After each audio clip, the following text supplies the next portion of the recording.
संजीव जी की आखिरकार ये सरकार है, इस सरकार के जो सत्तारूढ़ दल है उसके अध्यक्ष अगर वी.डी. शर्मा ये कह रहे हैं कि ये 2020 का वीडियो है, तो पहले तो सरकार को जांच करना चाहिए था कि आखिरकार ये घटना हुई कहाँ, कब की है, वीडियो कब का है, कौन लोग इन्वॉल्व हैं। ठीक है, प्रवेश शुक्ला का मामला साफ हो गया, लेकिन ये तमाम चीजें होने के बजाय, करने के बजाय तुरंत उसको उठा के लाए आप भोपाल और राजमहल में बैठा के उनके पैर पखार दिए। ये प्रयोजन राजनीतिक और चुनावी ज्यादा था, हड़बड़ाहट, घबराहट या दिल्ली का दबाव था कि भाई फटाफट इसको खत्म करो मामले को, और शिवराज अभी दबाव में है, घबराहट में भी है।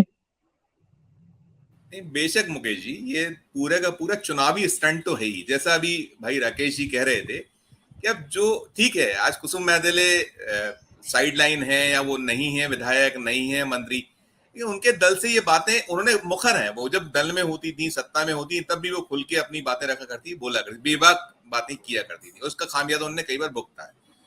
तो वो, लेकिन ये उनका बयान भी बहुत ही मूर्खतापूर्ण और आपत्तिजनक है कि अगर शराबी है तो क्या उस पर मूतना जायज है क्या? नहीं, निश्चित तौर पे ये भी उनका, वो भी बिल्कुल गैर वाजिब है, मानता हूं उसको, लेकिन उन्होंने जो चीजें कही ये कहीं ना कहीं दिखलाता है, दर्शाता है मुकेश जी, जो आपका सवाल है उसमें नेपथ्य में यही है कि चुनाव सामने है। मध्य प्रदेश में 230 विधानसभा की जो सीटें हैं उसमें 86 के आसपास ट्राइबल डोमिनेटेड सीटें हैं, तो उस, और कुछ सीधी सीटें हैं जो आरक्षित हैं इस वर्ग के लिए। वही डिसाइडिंग 47 सीटें हैं मध्य प्रदेश में जो अनुसूचित जाति वर्ग के लिए, अनुसूचित जनजाति वर्ग के लिए आरक्षित हैं। बहुत सीधे सीधे वो तय करती हैं चुनाव की दशा और दिशा, तय करती हैं सरकार की दशा और दिशा, तय करती हैं।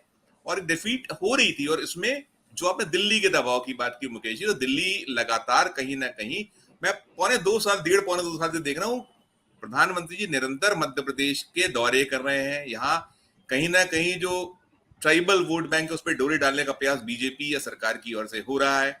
उन्होंने यहाँ रानी कमलापति रेलवे स्टेशन से लेके बहुत सारे आयोजन, अभी हाल ही में शहडोल में पूरे का पूरा एक ट्राइबल वो खाट पर चर्चा हम सभी लोगों ने देखी थी, उन्हें सारा बतलाया था, दिखलाया था।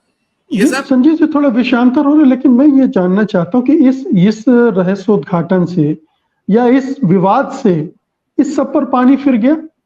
ये शिवराज जो कर रहे थे वो पूरी एक तरह से नौटंकी के रूप में स्थापित हो गया, मजाक बन गया।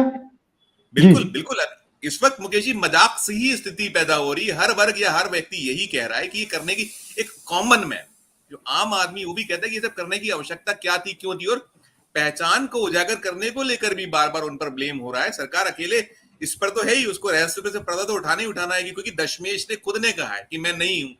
इसी के कारण सवाल खड़े हुए हैं। भले ही कलेक्टर एसपी ने उसको ये खंडन किया है या उसने ये दावा किया है जिला प्रशासन ने कि नहीं ये व्यक्ति वही है, जांच में साबित हो गया है। अब सरकार सरकार है, पुलिस पुलिस है, जिला प्रशासन वो जो चाहता है या दिखलाता है वो जांच में आता है, होता है, कई बार परतें बाद में खुलती है। लेकिन हाँ, इस पूरे के पूरे एपिसोड से सरकार का भारी मजाक उड़ रहा है। ट्राइबल वर्ग कहीं ना कहीं नाराज है, उसको ये चीजें गले नहीं उतर रही है, उसको जो हो रहा है। और ये जो भाई राकेश जी कह रहे थे, सतत घटनाएं मध्य प्रदेश में हो रही है, हर तरफ से घटनाओं की सूचनाएं आ रही है। अगर वी.डी. शर्मा जी ने वो जिक्र किया कि पुराना था या वो बीजेपी कांग्रेस की सरकार थी, तो कांग्रेस की सरकार होना नहीं है, किया किसने, करने वाला कौन है, ये बड़ा सवाल है। और उसके साथ क्या हुआ, वो उसको लेकर भी बड़े सारे सवाल है मुकेश जी, लगातार उठ रहे हैं कि वहां जो उसके मकान पर जो बुलडोजर की बात थी कि बुलडोजर चल गया, देखा है हमने, आपने, कहां बुलडोजर चला, कितना बुलडोजर चला। अगर यही कोई दूसरे दल का व्यक्ति होता या और कोई, हमने जो पिछले रिकॉर्ड देखे हैं, अगर वो किसी और समुदाय से होता तो कैसे बेदर्दी से उसके साथ में तोड़ा जाता है। इसके साथ वैसा नहीं हुआ। तो सरकार इस वक्त चौतरफा फंसी पड़ी है मध्य प्रदेश की। बीजेपी जो सत्तारूढ़ दल है उसको परेशानी का सामना करना पड़ा है।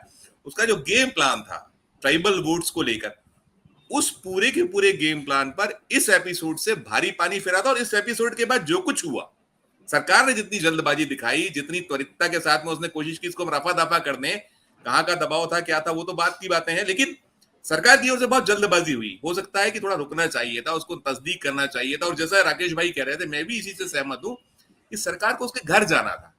सरकार को यहां बुलाना, जिस तरीके से बुलाया गया वो लापता हो गया था, उसको ढूंढना मुश्किल हो रहा था। जब चीजें हुई, सामने आया, फिर निकल गया कि पुलिस के कस्टडी में था, पुलिस उसको लेकर आई और उसकी जो पत्नी थी, जब पत्नी से शिवराज जी ने यहाँ से बातें की तो उसने यही कहा कि हमें मामा जी कुछ नहीं चाहिए, भाई साहब हमें कुछ नहीं चाहिए, हमें तो हमारा पति लौटा दीजिए।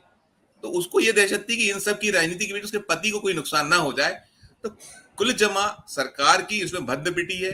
उसको जो उसकी मंतव्य था कि इस पूरे को हम धो दें, तो धोनी की बजाय दाग ये टेढ़े बताइए हो कि गए। एसपी और कलेक्टर के बयान को कितना आप विश्वसनीय मानते हैं, कितना उस पर भरोसा कर सकते हैं?